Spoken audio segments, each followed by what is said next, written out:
Hello all my dear students, good morning to all of you. How are you all guys? I hope that you all will be very well and doing a great work at your homes and your studies will be up to date and there will not be any problems. And if there is any problem, I am here to sort out all those problems or queries or doubts those are there during your studies. We have discussed about incomplete dominance. नाम से ही बेटा clear हो जाता है what is incomplete dominance when none of the allele were completely dominant, यानी दो alleles थे उसमें से कोई भी एक दूसरे पे कंप्लीटली डोमिनेंट नहीं था and we all were getting intermediate type of organisms after crossing the two pure heterozygous. So in the same way we will discuss here codominance. नाम से जैसे वहां क्लियर था इनकम्प्लीट डोमिनेंस, यहाँ क्या था इनकम्प्लीट डोमिनेंस में कोई भी एलील एक दूसरे पे डोमिनेंट नहीं हो पाया था. हियर कोडोमिनेंस, को मतलब साथ साथ और डोमिनेंस का मतलब डोमिनेट करना, यानी यहाँ पे जो दो एलील्स हैं डोमिनेंट और रिसेसिव हम जिनको जानते हैं वो एक साथ एक्सप्रेस करते हैं ऑफस्प्रिंग में. यानी एक एग्जांपल से आप समझिए, सपोज इंडियन क्रिकेट टीम को ओपनिंग करनी थी, उसके पास 3 ओपनर्स थे, ठीक है. 3 ओपनर्स में से इंडिया ने 2 ओपनर्स को भेजा और दोनों ने 100 का स्कोर बनाया और दोनों ने 100 का स्कोर 100 बॉल्स में बनाया. इसका मतलब क्या हुआ, दोनों ने अपने कैरेक्टर को एक साथ एक्सप्रेस किया, कोई डोमिनेट नहीं था. ये नहीं कि रोहित शर्मा ने 100 रन बनाया और उनके साथ शिखर धवन गए थे तो 50 रन बनाए, तो रोहित शर्मा ने 100 बनाया तो वो डोमिनेट हो गए, शिखर धवन ने 50 बनाया तो वो डोमिनेट नहीं हुए. दोनों ने 100s बनाए, 100 बॉल्स में बनाए, सो दोनों के दोनों क्या कर रहे हैं, अपने कैरेक्टर को शो कर पा रहे हैं. इसका मतलब here there is no dominant and recessive relationship as well as no any intermediate is found. यानी कोडोमिनेंस में यहाँ पे क्या होगा कि कोई डोमिनेंट और रिसेसिव एलील का रिलेशनशिप ही नहीं होगा और इसके साथ साथ कोई नया इंडिविजुअल नहीं बनेगा. उम्मीद है आप समझ गए होंगे. So without wasting the time we will start with codominance. I have written some point earlier, ठीक है बेटा, कुछ पॉइंट्स अर्लियर लिखे गए हैं. When both alleles of a gene express themselves simultaneously in a heterozygote called codominance. It means that here I already written that यहाँ पे दोनों के दोनों एलील्स क्या कर रहे हैं, एक्सप्रेस कर रहे हैं. Second, they do not show dominant recessive relationship nor show intermediate condition. जैसा कि अभी हमने बताया उनके बीच में डोमिनेंट और रिसेसिव का रिलेशनशिप नहीं है, कोई भी इंटरमीडिएट कैरेक्टर वो शो नहीं कर रहे हैं, but they are expressing their characters independently in the offspring. ठीक है, for example first AB blood group. AB blood group आप सभी को पता है, आप में ABO ब्लड ग्रुप सिस्टम होता है बेटा, बट ABO नहीं, केवल A और B blood group system. ABO को हम कंसीडर करेंगे इन मल्टीपल एलेलिज्म. ठीक है, when we will discuss about the multiple allelism then we will discuss about the ABO blood grouping. Here we are discussing with codominance, that's why I am considering only AB blood group system. In coat colour in cattle, coat colour in cattle, बेटा यहां पे बात की जा रही है काऊ की. Coat colour in cattle आपने देखा होगा, कोट कलर का मतलब आपके गांव में जो जिनके पास गाय भैंसे होती हैं उनको पता होगा, एक जो काऊ की प्रजाति है जिसको हम कहते हैं फ्रीजियन. जो फ्रीजियन होती है उनको हम क्रॉस करके बनाते हैं, क्रॉसिंग करके बनाते हैं. उनके पास 2 कलर्स होते हैं. एक, पहले तो उनकी स्किन का कलर वाइट होता है और उस पर ब्लैक पैचेज होते हैं, तो वही है coat colour in cattle. It means that here white and black both are expressing AB blood group. Here we will also consider the same AB blood group.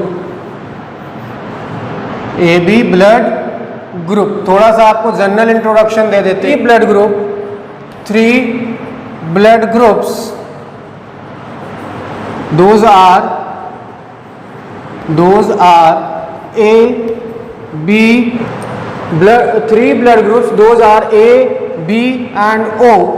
O को हम पहले क्या कहते थे, अर्लियर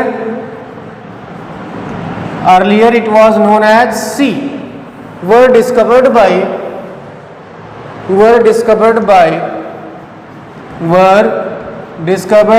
आप सभी को पता है land Steiner, call land Steiner, इसने डिस्कवर किया था लैंड स्टीनर ने। एंड ब्लड ग्रुप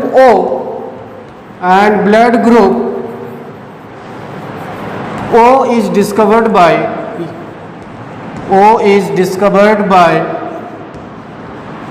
कौन थे? कैस्टिलियो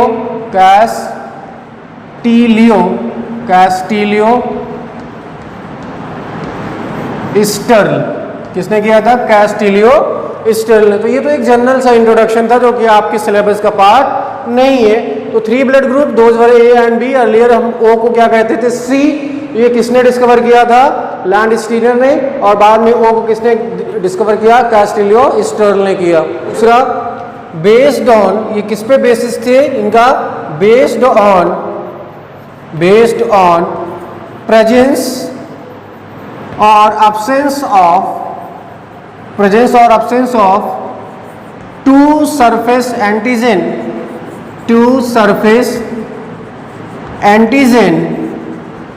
on RBCs, यानी ब्लड ग्रुप की डिस्कवरी कैसे की गई थी? वो उनका बेसिस ही क्या था? प्रेजेंस और absence ऑफ सरफेस एंटीजन। दूसरा प्लाज्मा कंटेंट, प्लाज्मा जो कि ब्लड का प्लाज्मा होता है, plasma contains 2 natural antibodies, plasma contain 2 natural antibodies. ठीक है, यहां से देख लेते हैं। एंटीजन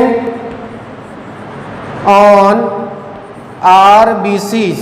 दूसरा है ब्लड ग्रुप। तीसरा है एंटीबॉडीज इन प्लाज्मा। ठीक है, 3 कॉलम हमने यहां से बनाया, एंटीजन और RBCs, blood group as well as antibodies in plasma. यहां से देखिए, पहला antigen A, antigen B, antigen A and B, antigen A and B। Last neither A और B, यानी दोनों में से कोई भी नहीं। यहाँ पे अगर एंटीजन A है तो ब्लड ग्रुप क्या होगा? A। एंटीजन B है तो blood group B। Antigen AB है तो blood group AB।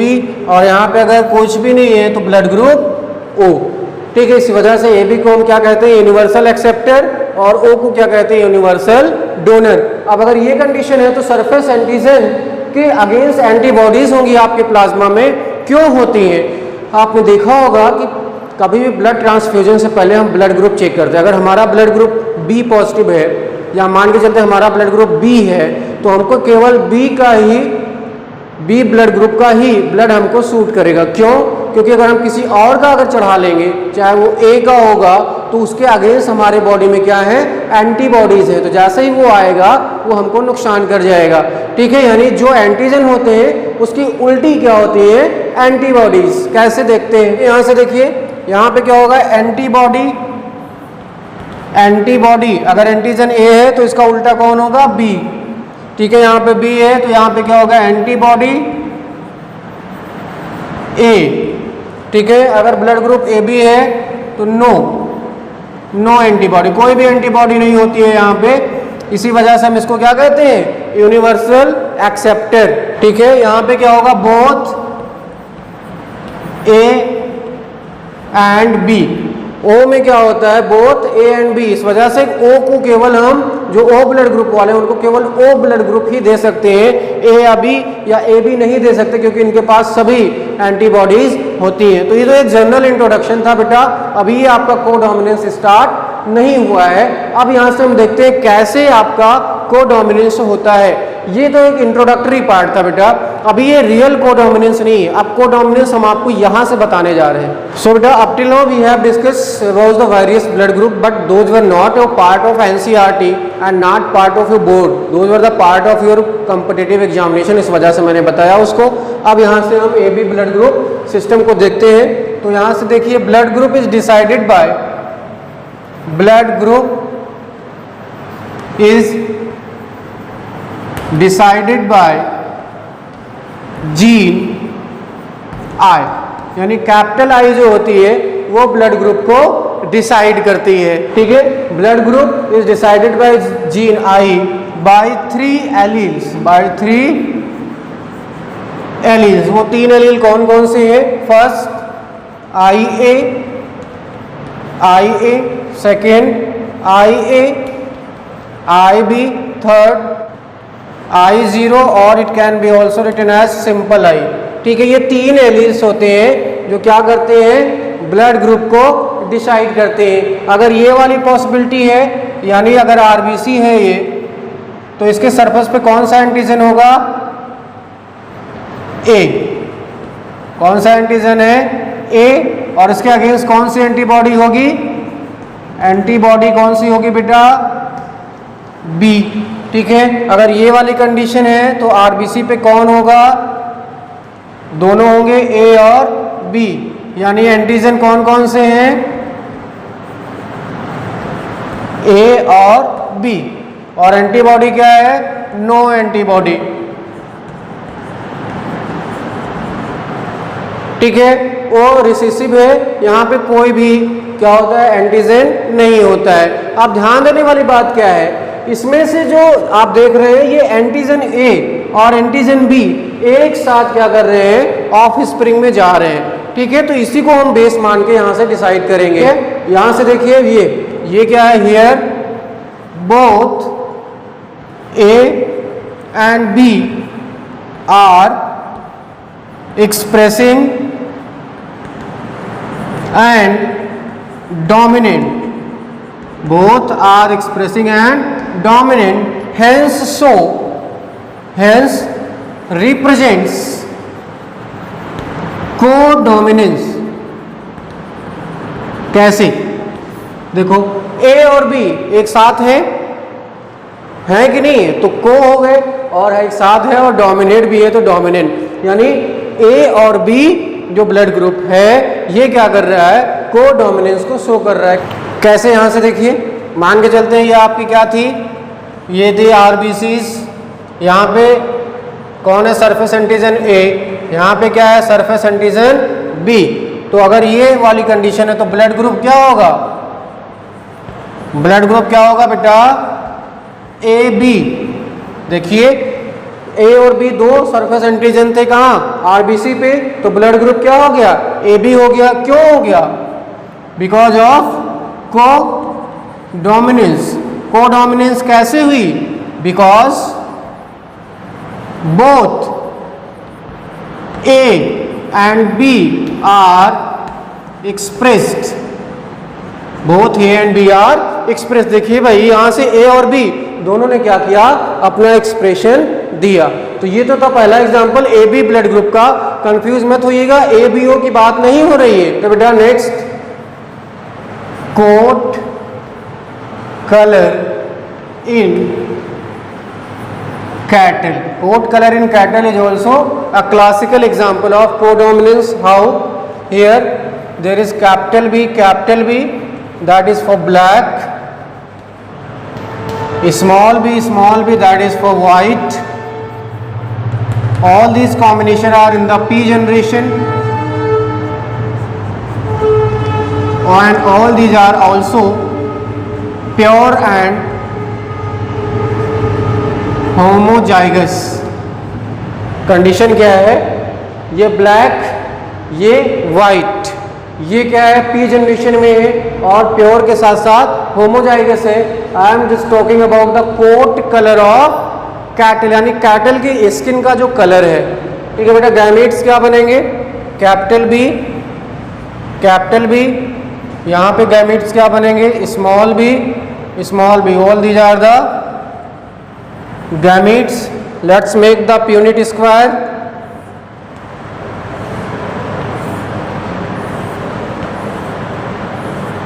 Okay, here capital B, small b, वही पुरानी कहानी है। All are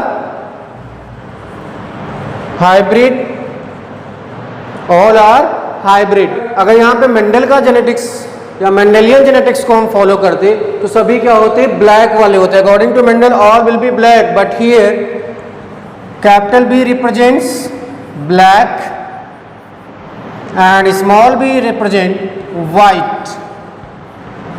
ब्लैक पिगमेंट और स्मॉल बी क्या कर रही है, वाइट पिगमेंट को डिनोट कर रही है।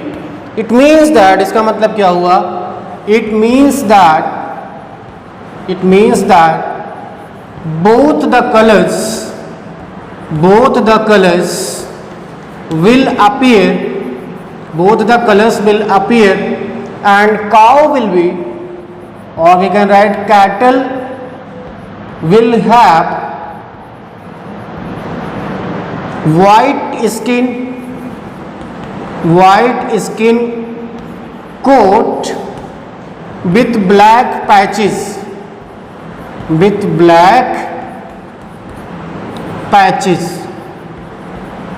because of codominance।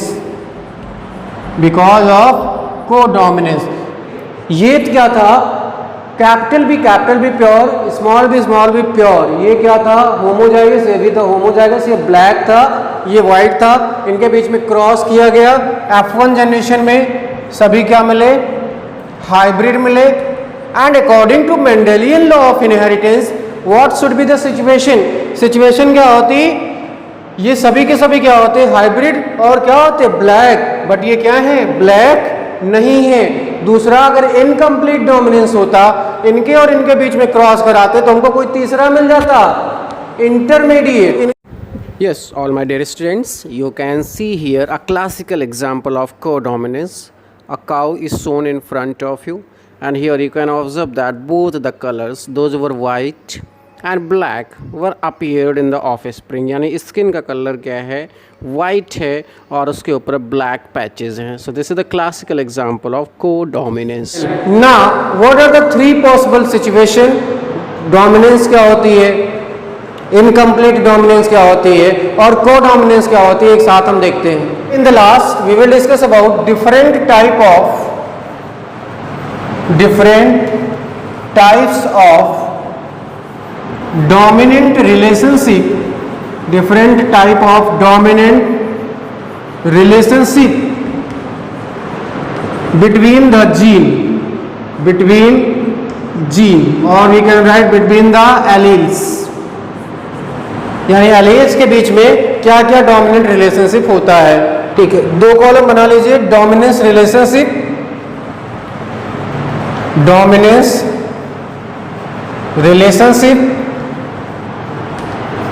Second, phenotype of heterozygotes, phenotype of heterozygotes।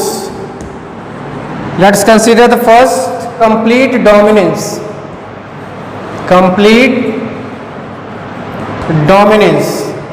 What is complete dominance? Here a particular allele will be dominant and other will be recessive। लिख लेते हैं, the same as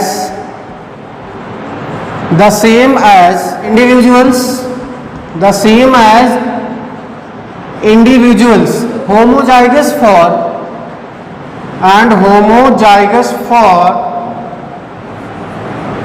one allele। Complete dominance में क्या होगा, individuals क्या होंगे, same होंगे। कैसे, जैसे ही उनके क्या थे, पेरेंट्स थे, क्योंकि एक डोमिनेंट होगा दूसरा रिसेसिव। दूसरा क्या है, इनकम्प्लीट डोमिनेंस।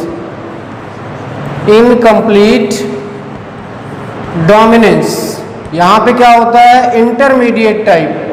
यहाँ पे क्या होगा, intermediate between the individuals, intermediate between the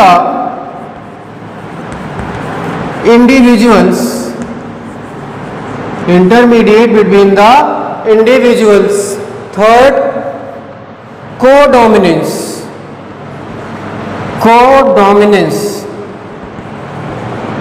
यहाँ पे क्या होगा, ना तो वो इंटरमीडिएट होगा और ना ही डोमिनेंट होगा, ना ही रिसेसिव होगा। यहाँ पे क्या होगा, both phenotype of the two homozygous